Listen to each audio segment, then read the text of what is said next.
After weeks of research, learning about the trestle, and understanding why it makes sense, we're finally ready to start assembling our final project. This assignment will be a compilation of everything we've gathered thus far, as well as a broader discussion of the interaction of interest.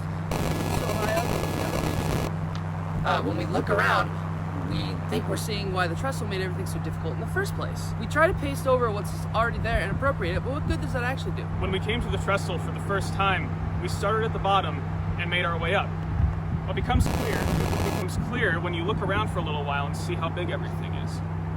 You take baby steps, because that's how babies work, but you're old for a baby, so you run after a while, even if it's a messy run with your arms and legs going all over the place. When nature has a chance to get in somewhere, it keeps going and going and going and going and going. The first part of our project will be our introduction, a short segment where we discuss the process for picking the trestle and the interaction. This will be followed by a brief history of the trestle, as well as other nearby landmarks that have gone more or less abandoned as well.